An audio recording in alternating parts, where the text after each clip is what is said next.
علامہ راشد خالد محمود سمرو.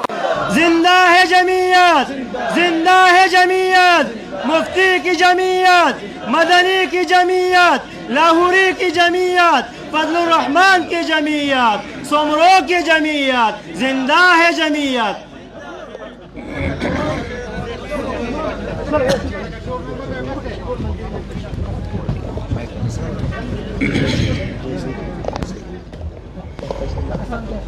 میرا خیال یہ ہے کہ آپ حضرات صبح سے بیٹھے ہوئے ہیں اور اکابر علماء اکرام کے تفصیلی بیانات ہو چکے ہیں.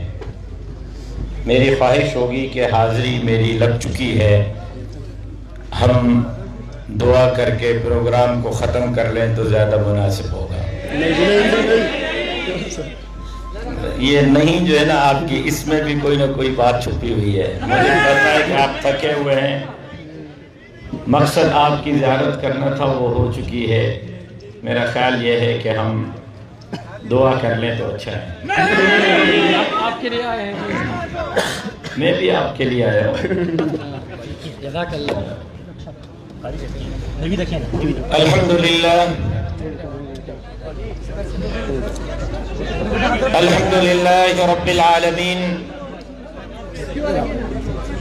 والصلاة والسلام على اشرف الانبیاء والمرسلین وعلى آلہ الطیبین واصحابہ الطاہرین. قال الله تبارك وتعالى في القرآن المجيد والفرقان الحميد: أعوذ بالله من الشيطان الرجيم، بسم الله الرحمن الرحيم. واعتصموا بحبل الله جميعا ولا تفرقوا. وقد قال النبي صلى الله عليه وسلم: العلماء ورثة الأنبياء. صدق الله العلي العظيم وصدق رسوله النبي الأمي الصادق الأمين. إن الله وملائكته يصلون على النبي يا أيها الذين آمنوا صلوا عليه وسلموا تسليما. اللهم صل على محمد وعلى آل محمد كما صليت على إبراهيم وعلى آل إبراهيم إنك حميد مجيد. اللهم بارك على محمد وعلى آل محمد كما باركت على إبراهيم وعلى آل إبراهيم إنك حميد مجيد. قابل احترام حضرات، اکابر علماء اکرام، زعماء ملت اور لوور دیر کے غیرت مند، جرأت مند، دلیر اور مجاہد ساتھیوں، آج کے اس پروگرام کے انعقاد پر جمعیت طلبہ اسلام اور جمعیت علماء اسلام کے عہدیداران کو دل کے گہرائیوں سے مبارکباد پیش کرتا ہوں. بارگاہ خداوندی میں دعا کرتا ہوں کہ اللہ تبارک و تعالی ان حضرات کی ان خدمات کو اپنی بارگاہ میں شرف قبولیت سے سرفراز فرمائے. کل سے آپ کے اور میری دلوں کی دھڑکن قائد ملت اسلامیہ، امام الانقلاب حضرت مولانا فضل الرحمان صاحب دامت برکاتہم العالیہ کے ساتھ تھا. صبح ان کی اجازت سے یہاں عازم سفر ہوا. جب نکلنے لگا تو حضرت نے مجھے خصوصی طور پر فرمایا کہ لوور دیر کے علماء کو نہ صرف مبارکباد دینی ہے، نہ صرف میرے سلام پہنچانے ہیں، بلکہ ان کو پیغام بھی دینا ہے کہ آج سے آپ کو حضرت نانوتوی اور حضرت شیخ الہند کے مشن کو آگے لے جانے کی عملی طور پر ذمہ داری آپ کے سر پر ہے، اور آج سے آپ نے اس مشن کو سنبھالنا ہے انشاءاللہ۔ میرے محترم دوستو، میرے بھائی حافظ حمداللہ صاحب نے بہت تفصیلی انداز میں آپ کے سامنے اپنے معروضات کو رکھا۔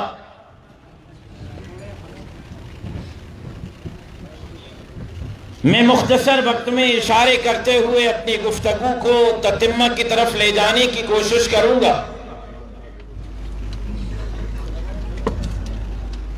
ایک طرف تو آج خوشی ہو رہی ہے کہ علماء اکرام کا جمع غفیر یہاں موجود ہے، اور صرف مدارس سے فارغ التحصیل علماء نہیں، اسکول، کالج اور یونیورسٹی کے فارغ التحصیل بھی یہاں موجود ہیں، اور جمعیت طلباء نے ملا اور مسٹر کی تفریق کو ختم کرنے کی کوشش کی ہے۔ لیکن سمجھنے کی ضرورت یہ ہے کہ ملا اور مسٹر کی تفریق کیوں ہوئی، ملا اور مسٹر میں تفریق کہاں سے ڈالی گئی، اور آج ہم کہاں کھڑے ہیں۔ 1400 سال جناب سرور کونین سرکار دو عالم صلی اللہ علیہ وسلم کے زمانے سے لے کر مغل اور خلافت عثمانیہ کی سلطنت تک آپ تاریخ کا مطالعہ کریں، ایک ہی دینی ادارہ ہوتا تھا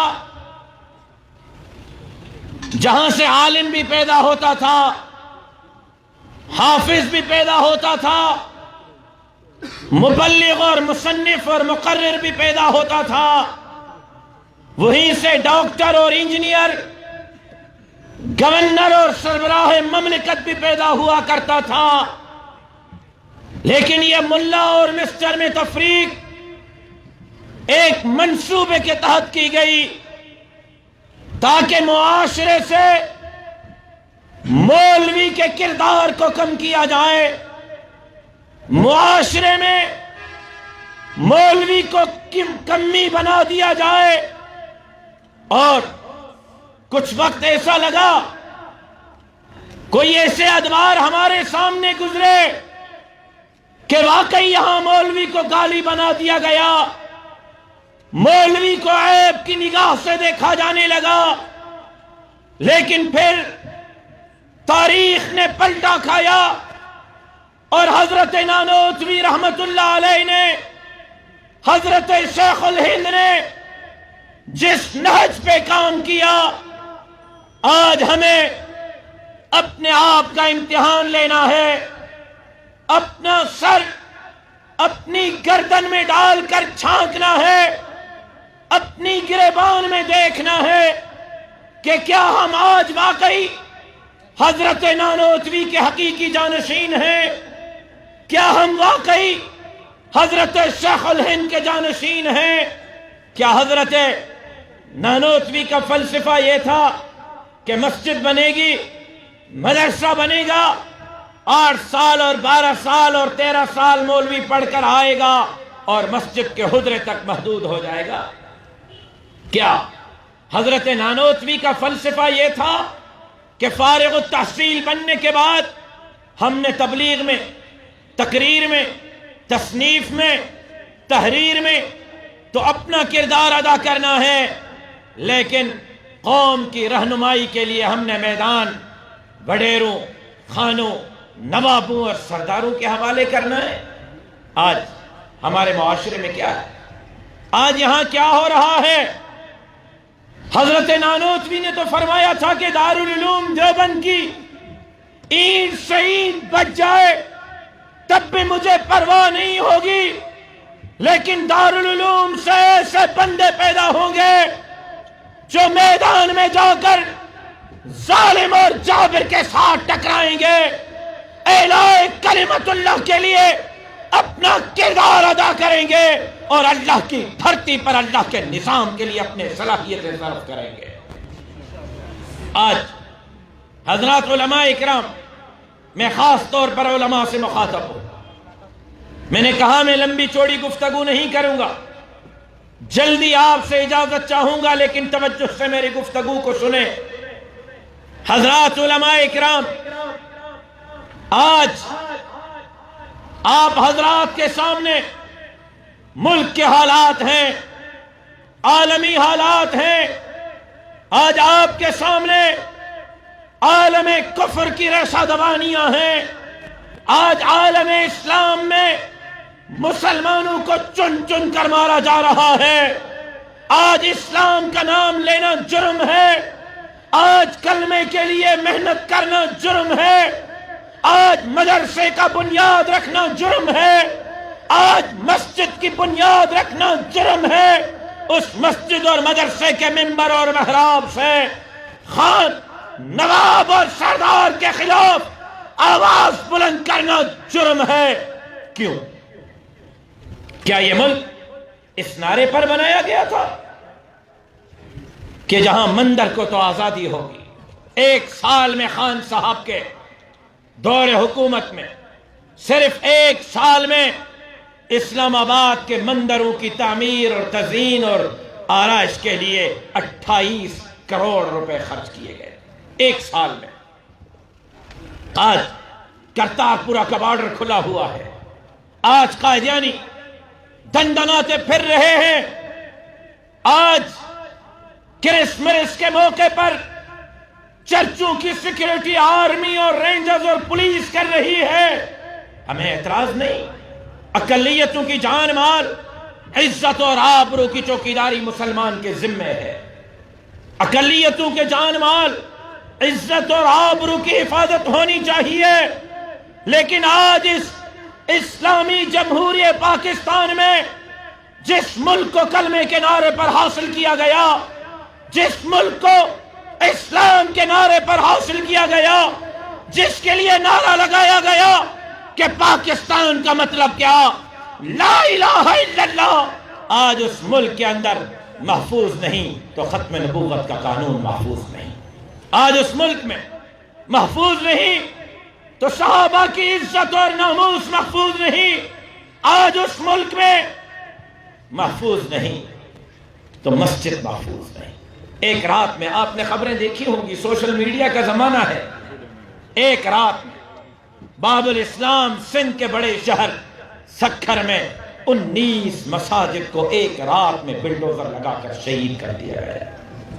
ایک رات 19 مسجدیں۔ آج آپ جائیں یوٹیوب پر، گوگل پر سرچ کریں، بحیثیت وزیر اعظم اسلامی جمہوریہ پاکستان کے عمران خان نے جو امریکہ میں پہلی تقریر کی، وہ آج ریکارڈ پر موجود ہے۔ عمران خان نے امریکہ کا دورہ کرتے ہوئے امریکی پارلیمنٹیرین سے خطاب کرتے ہوئے کہا کہ میں پاکستان کے چند مذہبی جنونیت رکھنے والے ملاؤں سے لڑ کر میں نے آسیہ ملونہ کو باہر روانہ کیا ہے۔ آسیہ کون ہے؟ کیا آپ کو نہیں معلوم؟ آسیہ کو سزا دینے والا میں نہیں تھا، آسیہ کو سزا دینے والے آپ نہیں تھے۔ پاکستان کی عدالتوں میں کیس چلے، وکلاء نے دلائل دیے، وکلاء کے دلائل کے بعد 2 عدالتوں کے فاضل ججوں نے کہا کہ یہ عورت سرور کونین، سرکار دو عالم، امام الانبیاء حضرت محمد مصطفیٰ احمد مجتبیٰ صلی اللہ علیہ وسلم کے شان میں گستاخی کی مرتکب ہوئی ہے، اس عورت کو سزائے موت ملنی چاہیے۔ ہم نے نہیں کہا، مفتی نے نہیں کہا، کسی مدرسے کے دارالفتہ نے نہیں کہا، عدالت نے کہا، اور ایک عدالت نے نہیں 2 عدالتوں نے۔ اور عمران خان کہتا ہے میں چند مذہبی جنونیت رکھنے والے ملاؤں سے لڑ کر میں نے آسیہ کو باہر روانہ کیا۔ مولانا سمیع الحق شہید کی تقریر، آخری تقریر شہادت سے 1 دن پہلے کی، ریکارڈ پر موجود ہے، سن لیں۔ انہوں نے جو انکشافات کیے، قادیانی مصنف کو ڈونلڈ ٹرمپ کی بارگاہ میں پہنچایا گیا، اور اس کے ساتھ ساتھ آپ نے دیکھا راجہ ظفر الحق کمیشن رپورٹ جو آج ایوان کے ریکارڈ کا حصہ ہے. راجہ ظفر الحق کمیشن رپورٹ میں باقاعدہ لکھا گیا ہے کہ اسمبلی سے ختم نبوت کے قانون پر ڈاکہ ڈالنے کی رٹ دائر کرنے والی پی ٹی آئی تھی. قادیانیوں کا جو یار ہے، کا جو یار ہے،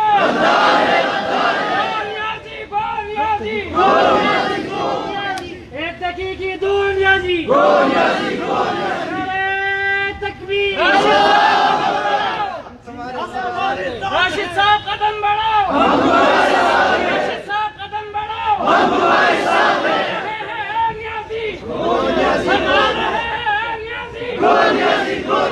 اور کتنا قدم بڑھاؤں، سانپوں کے بلوں میں تو ہاتھ ڈال دیے ہیں. اور کتنا قدم بڑھاؤں، میں نے تو اپنے شہید والد کے خون میں لت پت جنازہ اٹھانے کے بعد بھی گھر میں سونے کو ترجیح نہیں دی، والد کے مشن کو ترجیح دی ہے.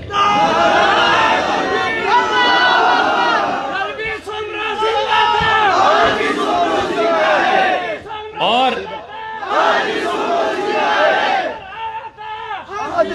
آج علماء کے اس عظیم مجلس میں یہ پیشن گوئی کر رہا ہوں. چاہے میں زندہ رہوں یا نہ رہوں، مجھے پتا ہے کہ میں نے سانپوں کے بلوں میں ہاتھ ڈالے ہیں. مجھے پتا ہے میں نے وقت کے فرعونوں کے ساتھ محاذ آرائی کی ہے. مجھے نہیں پتا شہادت کا موت ملا تو اس سے بڑی سعادت میرے لیے کوئی نہیں ہوگی. چوم کر شہادت کی موت کو حاصل کریں گے. لیکن علماء اکرام، پیشن گوئی کر رہا ہوں آج، میرے الفاظ لکھ لو. اتنا قدم سندھ میں بڑھا لیا ہے کہ ایک مرتبہ پھر سندھ باب الاسلام بنے گی اور مستقبل قریب میں سندھ کے وزیر اعلیٰ ہاؤس پر سنے، اور مستقبل قریب میں اور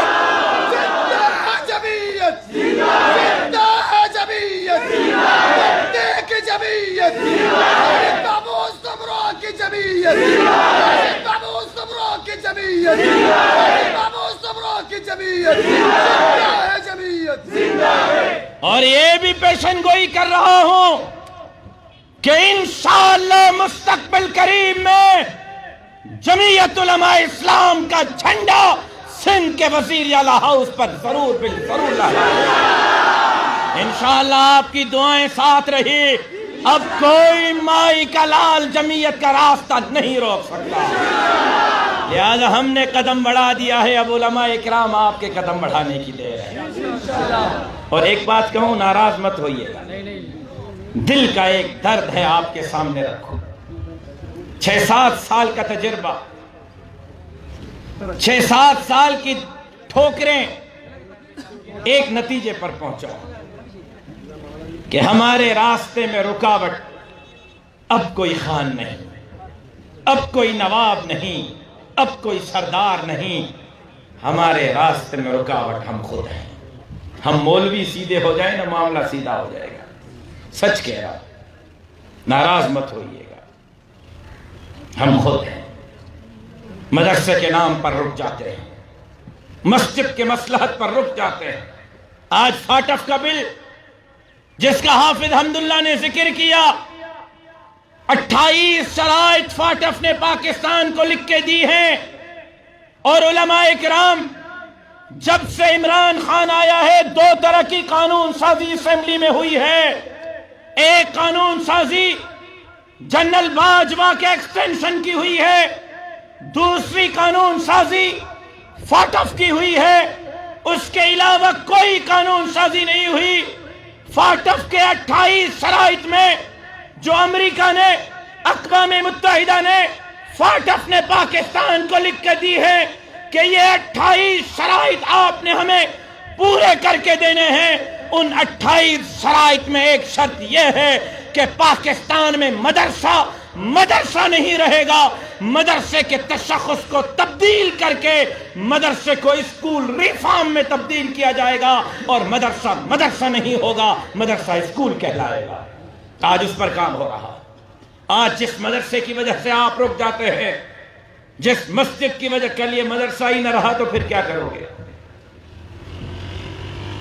کل یہ، اور یہ باتیں میری آپ کو بڑی عجیب سی لگ رہی ہوں گی، لیکن آپ ترکی پر ذرا نظر کریں، آپ بنگلہ دیش پر ذرا نظر کریں، وہ ترکی، یہ ذرا عجیب بات ہے علماء اکرام، آپ کے نالج میں اضافہ کر رہا ہوں کہ جب خلافت عثمانیہ کا وہاں وقت پورا ہو رہا تھا، یہ وہی وقت تھا کہ بر صغیر ہند و پاک میں ایسٹ انڈیا کمپنی اپنے پنجے گاڑ رہی تھی۔ اس وقت یہاں صاحب اقتدار کون تھا؟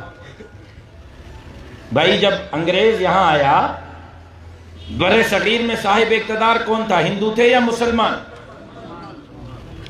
ملا جلا جواب ہے، کسی نے کہا ہندو، کسی نے کہا مسلمان۔ مسلمان، اور کن کی حکومت تھی؟ مغلوں کی۔ اب سنیں، یہ تقریباً برابر وقت، یہ بات شاید علماء کے علاوہ باقی ساتھیوں کو کم سمجھ آیا، یہ برابر کا وقت ہے کہ یہاں مغلوں کی حکومت زوال پذیر ہوئی، وہاں خلافت عثمانیہ زوال پذیر ہوئی، لیکن آپ دیکھیں وہ خلافت ہے، اسلامی سلطنت ہے، اسلامی ریاست ہے، اور یہاں شہنشاہیت ہے۔ ہاں مسلمانوں کی حکومت ضرور ہے لیکن خلافت نہیں، شہنشاہیت ہے، مغلوں کی حکومت ہے، وہاں خلافت عثمانیہ زوال پذیر ہو رہی ہے، یہاں شہنشاہیت مغلوں کی حکومت زوال پذیر ہو رہی ہے، وہاں سے بھی وہ اقتدار سے جا رہے ہیں، یہاں سے بھی جا رہے ہیں۔ نتیجے میں کیا ہوا؟ وہاں اتا ترک نے کہا کہ مسجد کو تالا لگاؤ۔ مسجد کو تالا لگا یا نہیں لگا؟ بولیں یار حضرات علماء، مجھے جواب دیں، مجھے بات سمجھانے میں آسانی ہوگی۔ مسجد کو تالا لگا یا نہیں لگا؟ اذان پر پابندی لگی یا نہیں لگی؟ نماز پر پابندی لگی یا نہیں لگی؟ کہا اتا ترک نے آپ کی داڑھی مجھے پسند نہیں، منڈواؤ داڑیاں، اور وقت کے علماء نے اپنے چہروں سے داڑیاں منڈوا کے پھینکوا دی، وقت کے شیخ الحدیثوں نے اپنے سروں سے پگڑیاں اتار دی، پھر کہا ماؤں، بہنوں، بیٹیوں کے سر پر دوپٹہ اور برقع اور عبایا قبول نہیں ہے، ان کے سروں سے دوپٹہ بھی اتارو، عبایا بھی اتارو۔ آپ پڑھیں تاریخ کو، وقت کے مجددوں نے، ابدالوں نے اپنی ماؤں، بہنوں، بیٹیوں کے سروں سے دوپٹے اتار کر پھینک دیے۔ پھر کہا مسجد بند، تکبیر بند، اذان بند، نماز بند، داڑھی ختم، پگڑی ختم، عبایا ختم۔ پھر کہا قرآن بھی قبول نہیں، مسجدوں سے، مدرسوں سے، گھروں سے، دکانوں سے ٹرکیں بھروا کر قرآنوں کی دریاؤں میں پھینکوائی گئی۔ کیوں؟ کبھی سوچا؟ خلافت عثمانیہ کا وقت ہے اور اس کے مقابلے میں اتنا بڑا معاملہ وہاں کیوں ہوا؟ کبھی سوچا ہے؟ حضرات علماء اکرام، بنگلہ دیش تقریباً 100% سنی ریاست، وہ بنگلہ دیش جس کے چھوٹے سے چھوٹے مدرسے میں 3,000 طلبہ دور حدیث میں ہیں، وہ بنگلہ دیش جہاں حد سے بڑا اجتماع تبلیغ کا ہوتا ہے، وہ بنگلہ دیش جہاں ہر گھر میں حافظ عالم پایا جاتا ہے، اسلامی قانون پارلیمنٹ سے نکال کر روڈ پر پھینک دیے گئے، جب چاہتے ہیں مولوی کو سولی پہ لٹکایا جاتا ہے۔ آپ نے سوچا کیوں؟ میں عرض کر رہا تھا یہ برابر کا وقت ہے، وہاں خلافت عثمانیہ زوال پذیر ہوئی، یہاں مغلوں کی حکومت زوال پذیر ہوئی، لیکن کیا ہوا؟ خلافت عثمانیہ کے زوال پذیر ہونے کے بعد اتا ترک کے مقابلے میں کوئی تحریک سر نہیں اٹھا سکی، اور یہاں مغلوں کی شہنشاہی حکومت زوال پذیر ہونے کے بعد ایک ایسی تحریک نے سر اٹھایا کہ اس تحریک میں ہندو جواہر لال نہرو بھی آپ کے ساتھ ہیں، سکھ بھی آپ کے ساتھ ہیں، اور اتنی بڑی تحریک چلی کہ انہوں نے انگریز کو بر صغیر چھوڑنے پر مجبور کر دیا۔ کیوں؟ یہاں تو خلافت عثمانیہ نہیں تھی، شہنشاہیت تھی، مغل تھے، لیکن ایسا کیا تھا کہ علماء تو اٹھے، مسلمان تو اٹھے، ہندوؤں کو بھی اپنے ہم نوا کیا، سکھوں کو بھی اپنے ہم نوا کیا، اور انگریز کو خطہ چھوڑنے پر مجبور کیا، وہ بات یہ تھی کہ ہماری طرح ترکی کے علماء نے تصنیف تو سنبھالی، تقریر اور تحریر تو سنبھالی، تبلیغ، مسجد اور مدرسہ تو سنبھالا، بنگلہ دیش کے علماء نے ہماری طرح تبلیغ اور تصنیف اور تحریر، مسجد اور مدرسہ تو سنبھالا، لیکن انہوں نے سیاسی میدان قوانین، وڈیروں، سرداروں اور نوابوں کے حوالے کیا۔ وہاں پر علماء اکرام نہ داڑھی بچا سکے، نہ پگڑی بچا سکے، نہ مسجد بچا سکے، نہ مدرسہ بچا سکے، نہ اسلامی قانون بچا سکے، لیکن یہاں کے علماء نے اپنے طالب العلم کو، دارالعلوم دیوبند نے اپنے طالب کو، حضرت نانوتوی نے اپنے شاگرد کو، حضرت شیخ الہند نے اپنے شاگرد کو، مفتی محمود نے اپنے شاگرد کو سیاسی میدان دیا، سیاسی شعور دیا۔ اس سیاسی میدان کے بدولت، اس تحریک کے بدولت انگریز کو بھی کل یہاں سے دم دبا کے بھاگنا پڑا۔ میں دعوے سے کہتا ہوں انشاءاللہ شیخ الہند کی جانشینی کا حق ادا کرتے ہوئے مولانا فضل الرحمان کے قیادت میں جمعیت کے یہ احباب بھی یہودیوں اور نصرانیوں کے ایجنٹ کو بھی یہاں سے بھگانے پر مجبور ہوئے۔ نعرہ تکبیر! قائد جمعیت حضرت مولانا فضل الرحمان سے نعرہ تکبیر! كانت بنو اسرائیل تسوسهم الانبیاء کلما ہلک نبی خلفہ نبی۔ یہ تو آپ کو انبیاء سے سیاست وراثت میں ملی ہے، مصلی بھی ہمیں وراثت میں، اذان اور تکبیر بھی وراثت میں، نکاح اور جنازہ بھی وراثت میں، تو ہمیں قوم کی قیادت بھی وراثت میں ملی ہے۔ جب تک یہ میدان آپ نہیں سنبھالیں گے تب تک کامیابی نہیں ملے گی۔ روٹی کپڑا اور مکان تو نہیں ملا، قرض تو نہیں اترا، 1 کروڑ نوکریاں دوں گا، 50 لاکھ گھر دوں گا، قرضہ نہیں لوں گا، قرضہ لیا تو خودکشی کر لوں گا، اور 3 سال میں 1 کروڑ نوکریوں کی جگہ آپ جائیں تحقیقات کریں، کیمرے ریکارڈ ہو رہے ہیں، ذمہ داری سے بول رہا ہوں، 3 سال میں 30 لاکھ سے زائد لوگ بے روزگار ہوئے ہیں، 30 لاکھ سے زائد۔ 50 لاکھ گھر دوں گا، صرف میرے صوبہ سندھ میں انکروچمنٹ کے نام پر 20 لاکھ گھروں کو بلڈوزر لگا کر منہدم کیا گیا ہے۔ قرضہ نہیں لوں گا۔ سنیں ایک عجیب بات آپ کو بتاؤں، قرضہ نہیں لوں گا۔ 47 سے لے کر اب تک جتنے حکمران آئے، چاہے وہ فوجی حکمران تھے یا جمہوری، 70 سال کا قرضہ ایک طرف ہے، عمران خان کے 3 سال کا قرضہ 70 سال کے قرضے پر بھاری پڑ گیا ہے۔ 70 سال کے قرضے سے زیادہ قرضہ 3 سال میں لیا ہے۔ اب کیا کہتا ہے؟ انڈے، کٹے، مرغیاں پالو۔ لوگوں نے کہا کہ بدبخت آدمی پوری زندگی یہی کام تو کیا ہے۔ اچھا، انڈے، کٹے اور مرغیوں سے کام نہیں چل رہا، ایسا کرو لنگر خانے کھول رہا ہوں، وہاں آؤ۔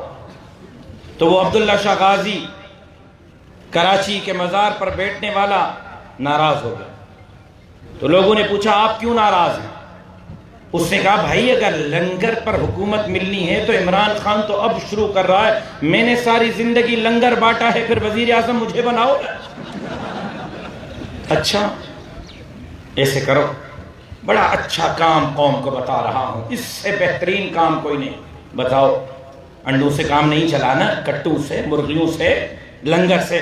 اب ایسا کرو، بھنگ پیو مست جیو، بھنگ پیو مست جیو۔ یہ اگر امریکہ اور برطانیہ میں ہوتا تو پاگل خانے میں ہوتا، پاکستان میں ہے اور وزیر اعظم میں، یہ ہماری بدقسمتی ہے۔ بھنگی سارے کھڑے ہو گئے، پوری زندگی بھنگ تو پیے اور کیا کریں؟ کہتے اچھا کام نہیں چل رہا، ایسا کرو، گھبرانا بالکل بھی نہیں، بالکل نہیں گھبرانا، سکون صرف قبر میں ملے گا۔ ایک طرف ملک کی معیشت کا تباہ، ایک طرف آپ کی ناکام خارجہ پالیسی یہ ہے کہ پی آئی اے کا جہاز پارلیمنٹیرین کو لے کر کابل کے اوپر 1 گھنٹے تک اڑتا رہا ہے، اور پاکستان کے پارلیمنٹیرینز کو کابل کے ایئرپورٹ پر اترنے کی اجازت نہیں مل رہی. یہ آپ کی ناکام خارجہ اور داخلہ پالیسی ہے. سی پیک جس میں 52 ارب ڈالر شروع میں ملے تھے، اور دوسرا سی پیک کا آپ سے معاہدہ کیا تھا؟ میں گفتگو ختم کر رہا ہوں آخری الفاظ میں. دوسرا معاہدہ کیا تھا سی پیک کا؟ کہ 400 بلین ڈالر دیں گے، 5 انڈسٹریل زون، 5 انڈسٹریل زون لگائیں گے. سنیں، یہ چائنا نے آپ سے معاہدہ کیا تھا، یہ آپ کے ذہن میں ہو علماء اکرام. میں عجیب بات آپ سے کرنے لگا ہوں. چائنا نے کہا تھا کہ روڈ راستوں کے بعد 400 بلین ڈالر دیں گے، اس سے 5 انڈسٹریل زون لگائیں گے. ہر انڈسٹریل زون میں سوئی سے لے کر ایٹم بم تک کی فیکٹریاں ہوں گی. ہر انڈسٹریل زون میں 25 لاکھ لوگ برسر روزگار آئیں گے. آپ کو پتا ہے سی پیک تو بند کیا، لیکن ناراضگی کی وجہ سے چائنا نے پچھلے مہینے ایران جا کر یہ 400 بلین ڈالر کا معاہدہ ایران سے کر دیا ہے. اب یہ سارا پیسہ ایران میں لگے گا، چابہار پہ لگے گا. ایک طرف ہندوستان آپ کے مد مقابل کھڑا ہے، ایک طرف ایران کھڑا ہوگا. آپ خطے میں کہاں ہوں؟ لہذا سنیں، یہ ملک کی معیشت تباہ کی، لوگوں سے روزگار چھینا، لوگوں سے جینے کا حق چھینا، ملک کو خطے میں تنہائی کا شکار کیا، تاریخ کا سب سے بڑا قرضہ لیا، اور ختم نبوت پر ڈاکا، ناموس صحابہ پر ڈاکا. فاٹف کے شرائط میں اسکول ریفارم میں مدرسے کو تبدیل کرنے کی منصوبہ بندی میں ذمہ داری سے کہہ رہا ہوں، اور ببانگ دہل اعلان کہہ رہا ہوں، ڈنگے کی چوٹ پہ کہہ رہا ہوں. مجھے کوئی پرواہ نہیں. یہاں مجھے خود بلا کے، کراچی میں مجھے خود بلا کے کچھ لوگوں نے کہا کہ مولانا فضل الرحمان کو کہو ہمارے راستے سے ہٹ جائے. خلائی مخلوق والوں نے کہا، نکے کے ابو نے کہا، مجھے خود بلا کے کہا. میں کیا وفاق کی بات کروں؟ مجھے کہا مولانا کو کہو راستے سے ہٹ جاؤ. میں نے کہا وہ رکاوٹ کہاں ہے؟ بیٹھے نا جی، آپ حضرات بیٹھے. ابرار بیٹھ جاؤ، پیچھے والے بےتاب ہو رہے ہیں. تم نے خود بےتاب ہو کر دوسروں کو بھی بےتاب کیا ہے. کہنا لڑکا ہوا.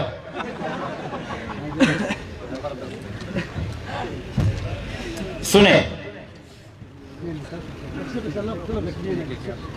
ان کو چھوڑ دے، مہربانی کریں. میں 2 منٹ میں گھڑی دیکھیں، 2 منٹ میں ختم کر رہا ہوں. میں بہت اہم بات ہے عرض کر رہا ہوں. خطے میں تنہائی کا شکار، داخلہ اور خارجہ ناکام پالیسی، 30 لاکھ لوگ بے روزگار، 50 لاکھ گھر منہدم کر دیے. میں آ رہا ہوں اس پر. اور ختم نبوت کے قانون پر ڈاکہ، ناموس رسالت کے قانون پر ڈاکہ، آسیہ ملونہ کی رہائی، قادیانی مصنف کی رہائی، اور حضرت صدیق اکبر کے شان میں گستاخی کرنے والے ملعون کی رہائی. پھر مجھے خود بلا کے نکے کے ابو نے کہا مولانا کو کہو راستے سے ہٹ جائے. میں نے کہا وہ رکاوٹ کہاں ہے؟ اس نے کہا ہمارے اور دیکھیں موبائل ریکارڈ ہو رہی ہے، کھلا اعلان، ڈنگے کی چوٹ پہ بول رہا ہوں. کسی میں جرت ہے تو مجھے جھوٹا ثابت کرے، میں تاریخ، آفیسر کا نام، سب چیزیں بتانے کے لیے تیار ہوں. کیا کہا؟ کہ ہمارے راستے سے ہٹ جائے. میں نے کہا رکاوٹ کہاں ہے؟ انہوں نے کہا رکاوٹ یہاں ہے، رکاوٹ یہاں ہے کہ مدارس کے نصاب کو ہم تبدیل کرنا چاہتے ہیں اور مولانا ہمیں نصاب میں تبدیلی کی اجازت نہیں دیتا. مجھے خود کہا. میں نے کہا سنو، جب تک جمعیت کا ایک کارکن زندہ ہے آپ کے اس خواب کو شرمندہ تعبیر ہونے نہیں دیں گے. یہ میں ان کو منہ پہ کہہ کے آیا ہوں. لیکن سنیں آج کیا ہو رہا ہے. ملک تباہی کے کنارے پر، ناکام خارجہ اور داخلہ پالیسی. آج کرتارپور کا بارڈر کھولا گیا، قادیانی دندناتے پھر رہے ہیں. کشمیر ہمارے ہاتھ سے نکل گیا، مسجد داؤ پر، مدرسہ داؤ پر ہے۔ آج 4 سال کی معصوم بچیوں کی عزتوں کو تار تار کیا جا رہا ہے۔ آج لاہور میں 8 مارچ کو خواتین اپنے حقوق کے لیے نکلتی ہیں، اسٹیج پر خواتین اپنی شلواریں لٹکا کے کہتی ہیں کہ ہمیں ہم جن پرستی کی آزادی دی جائے۔ میں آپ سے پوچھنا چاہتا ہوں، کیا عمران خان واقعی مدینے کی ریاست کا والی ہے اور مدینے کی ریاست بنانا چاہ رہا ہے؟ عمران خان کے بارے میں جو میرے قائد نے 15 سال پہلے پیشن گوئی کی تھی، یہ اسلام کا نمائندہ نہیں، یہ یہودیوں کا نمائندہ ہے۔ آج وقت نے ثابت کر دیا ہے، یہ پاکستان کا بھی دشمن ہے، یہ اسلام کا بھی دشمن ہے، یہ ختم نبوت کا بھی دشمن ہے، یہ مسجد، مدرسے، داڑھی اور پگڑی کا بھی دشمن ہے۔ اور سن لو عمران خان، جب تک ہماری جان میں جان ہے، انشاءاللہ تمہارے خلاف روڈوں اور راستوں پر یہ نوجوان لڑتے رہیں گے۔ نعرہ تکبیر! زندہ ہے جمعیت، مفتی کی جمعیت، مدنی کی جمعیت، لاہوری کی جمعیت، بخاری کی جمعیت، مولانا عبدالرحمان کی جمعیت، خبروں کی جمعیت۔ آج ہمارا ایمان ہم سے چھیننے کی سازشیں ہو رہی ہیں۔ علماء اکرام، میں آپ کو اللہ کا واسطہ دیتا ہوں، علماء اکرام، میں آپ کو اپنے شہید والد کی یہ پگڑی آپ کے سامنے رکھتا ہوں، التجا کرتا ہوں، آپ سے التجا کرتا ہوں، منت کرتا ہوں، میری نظر ہے وہاں، جماعت کی نظر ہے وہاں۔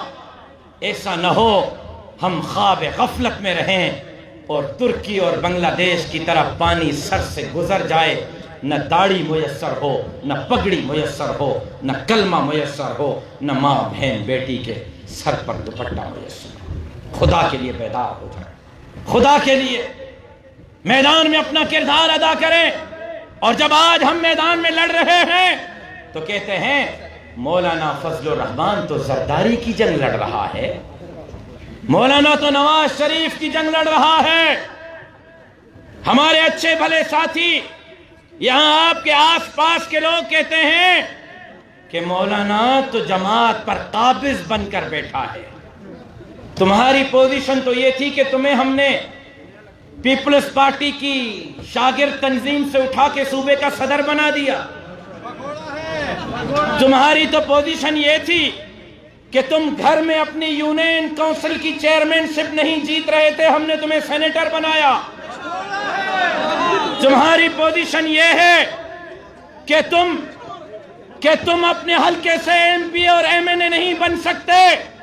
تم کہتے ہو کہ مولانا جماعت کو خراب کر رہا ہے، تم شیخ الہند کی جماعت کے زیادہ مامے اور دادے بن رہے ہو، حضرت مفتی محمود کے جماعت کے وارث بن رہے ہو۔ آج دنیا کہہ رہی ہے کہ مفتی محمود نے جہاں جماعت چھوڑی تھی، مولانا فضل الرحمان نے جماعت کو اس سے 1000 نہیں، 1,00,000 نہیں، 1 کروڑ گنا آگے بڑھایا ہے۔ الحمدللہ۔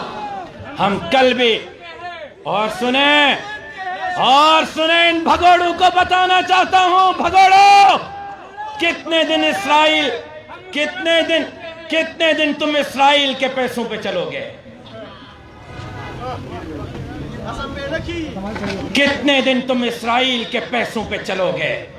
ایک بات یاد رکھو، ہم پیپلز پارٹی اور نون لیگ اور پی ٹی آئی کے ورکر نہیں کہ ہر 2 دن کے بعد اپنا قبلہ اور کعبہ تبدیل کر دیں۔ ہم شیخ الہند کے وارث ہیں، گردن کٹوا دیں گے مولانا فضل الرحمان سے، ہم گردن کٹوا دیں گے، جمعیت سے پیچھے نہیں ہٹیں گے، ہم گردن کٹوا دیں گے۔ عمران خان اور اس کے حواریوں کے ہاتھوں پر بیعت نہیں کریں گے۔ ہے کوئی انشاءاللہ کہنے والا؟ ہے کوئی انشاءاللہ کہنے والا؟ اور سنو، تم کہتے ہو ہم زرداری کی جنگ لڑ رہے ہیں، تم کہتے ہو ہم نواز شریف کی جنگ لڑ رہے ہیں۔ ان عقل کے اندھوں سے کوئی پوچھے کہ اگر مولانا نے زرداری کی جنگ لڑنی ہوتی تو سانپوں کے بلوں میں مولانا ہاتھ کیوں ڈالتے؟ کارکنوں کو امتحان میں کیوں ڈالتے؟ مجھے ایک فون کر دیتے کہ لاڑکانہ میں بلاول کا مقابلہ نہیں کرنا، بیٹھ جاؤ، میں بیٹھ جاتا۔ نواب شاہ میں زرداری کا مقابلہ نہیں کرنا، میں بیٹھ جاتا۔ لیاری کراچی میں بلاول کا مقابلہ نہیں کرنا، میں بیٹھ جاتا۔ عطا الرحمان صاحب کو فون کرتے کہ اسمند یار ولی کا مقابلہ نہیں کرنا، یہاں جمعیت کے عہدیدار بیٹھ جاتے۔ مولوی صلاح الدین کو فون کرتے کہ محمود خان اچکزئی کا مقابلہ نہیں کرنا، وہ بیٹھ جاتا۔ بھائی محمود خان اچکزئی کا مقابلہ جمعیت نے کیا یا نہیں کیا؟ ANP کا مقابلہ جمعیت نے کیا یا نہیں کیا؟ نون لیگ کا مقابلہ جمعیت نے کیا یا نہیں کیا؟ پیپلز پارٹی کا مقابلہ جمعیت نے کیا یا نہیں کیا؟ تو اگر ان کی جنگ لڑنی ہوتی تو ان کا مقابلہ کیوں کیا؟ بیٹھ جاتے نا، راستہ چھوڑ دیتے ان کے لیے۔ سوال ہم سے نہیں بنتا کہ ہم زرداری اور نواز شریف کے ساتھ کیوں ہیں، سوال پاکستان کے عوام سے بنتا ہے کہ آپ کو داڑھی اور پگڑی والے پسند کیوں نہیں آئے، آپ نے زرداری اور نواز شریف اور ANP پر اعتماد کیوں کیا؟ سوال لوگوں سے بنتا ہے، ہم سے نہیں بنتا۔ لیکن ایک بات آپ سے واضح کہہ دوں، علل اعلان کہہ دوں، بابا کے دوہل کہہ دوں، ہمیں سیاسی لوگوں کی ضرورت ہے، ہمیں سیاسی اتحادیوں کی ضرورت ہے، اور ہم ان کی قیادت میں نہیں چل رہے، وہ ہمارے مولانا کی قیادت میں چل رہے ہیں۔ الحمدللہ بلاول بھی مولانا کی امامت میں ہے، نواز بھی مولانا کی امامت میں ہے، ہماری امامت میں چل رہے ہیں وہ۔ لیکن ایک بات واضح کہہ دوں کہ وہ اپنے منشور پر ہے، نون لیگ اپنے منشور پر ہے، پیپلز پارٹی اپنے منشور پر ہے، ہم اپنے منشور پر ہیں۔ ہمارا منشور اقتدار میں ہے، ہماری منزل اقتدار نہیں، ہماری منزل اللہ کی دھرتی پر اللہ کا نظام ہے، ہماری منزل پاکستان کے اندر لا الہ الا اللہ کا نظام ہے، اور رفتہ رفتہ ہم اپنی قوت اور طاقت کو آگے بڑھا رہے ہیں، اور وہ دن دور نہیں کہ انشاءاللہ پارلیمنٹ کے ذریعے، جمہوریت کے ذریعے، ووٹ کی پرچی کے ذریعے اس ملک کو جس نعرے پر حاصل کیا گیا تھا کہ پاکستان کا مطلب کیا، لا الہ الا اللہ، انشاءاللہ مولانا کی قیادت میں اس ملک کے اندر لا الہ الا اللہ۔ آپ تیار ہیں؟ ذرا آہستہ بولے، کہیں تھانے دار نہ سن لے۔